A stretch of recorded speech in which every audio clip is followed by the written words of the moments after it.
Baik, selamat pagi Ibu. Perkenalkan, nama saya Nesa Romina. Saya bidan yang bertugas pada pagi hari ini.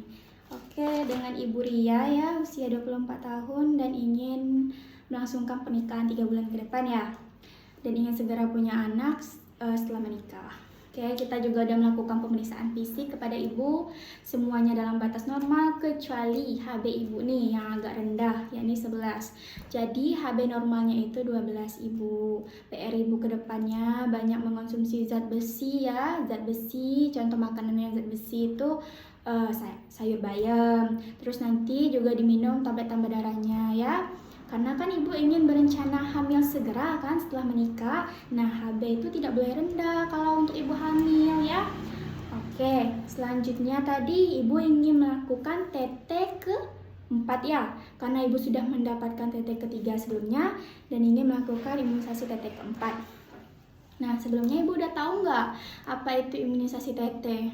Sudah, tapi belum terlalu tahu ya. Oke, saya perjelaskan lagi ya Ibu. Jadi imunisasi TT ini imunisasi yang dilakukan dengan memasukkan bakteri yang telah dilumpuhkan. Namanya bakteri tetanus toxoid ya Ibu, untuk mencegah namanya penyakit Clostridium tetani atau penyakit tetanus tadi. Apa sih contoh atau gejala awal dari penyakit tetanus ini? Nah, ini penyakit tetanus ini juga sering kita bilang dengan kejang otot ya Ibu.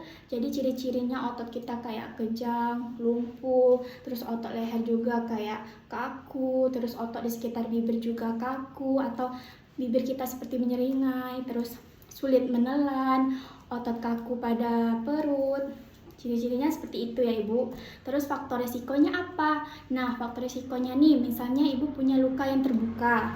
Terus nih luka terbuka Ibu ini terkena kotoran hewan seperti kotoran kucing, kotoran anjing. Terus atau Ibu ada luka nih, luka Ibu kan lesi. Terus terkenalah sama orang yang darahnya diabetes gitu, terkena di luka Ibu. Itu juga bisa menyebabkan penyakit tetanus toxoid. Selanjutnya nih, penularannya dari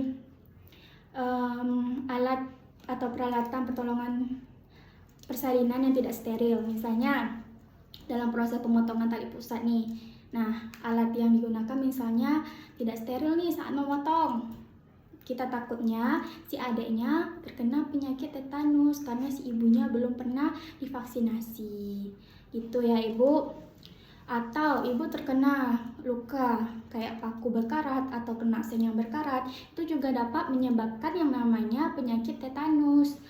Nah, Ibu kan tadi sudah melakukan tetanus 3 ya, pemberian tetanus 3 udah dilakukan, tinggal menerima tetanus 4. Nah, jadi Ibu pemberian vaksin tetanus ini ada rentang waktunya.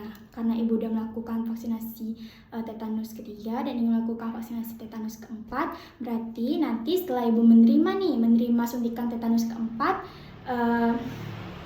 selang waktu dari tetanus ke-4 dan pemberian vaksinasi tetanus ke-5 atau vaksinasi lengkapnya ini 1 tahun. Kalau ke-4 ini kan masa perlindungannya cuma 10 tahun nih. Kalau ke-5 lebih panjang lagi, yakni lebih dari 25 tahun.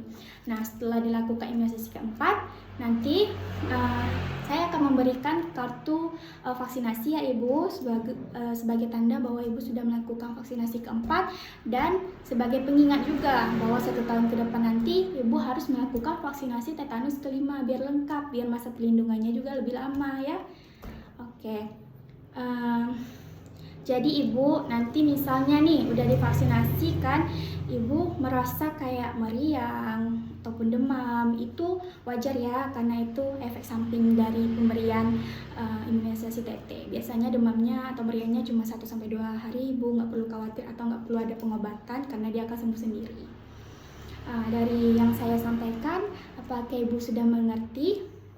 Ibu sudah mengerti ya? Oke, Ibu silakan berbaring di bed ya, tempat tidur. Saya terlebih dahulu akan mempersiapkan alat-alat untuk melakukan imunisasi TT terlebih dahulu ya. Terima kasih Ibu.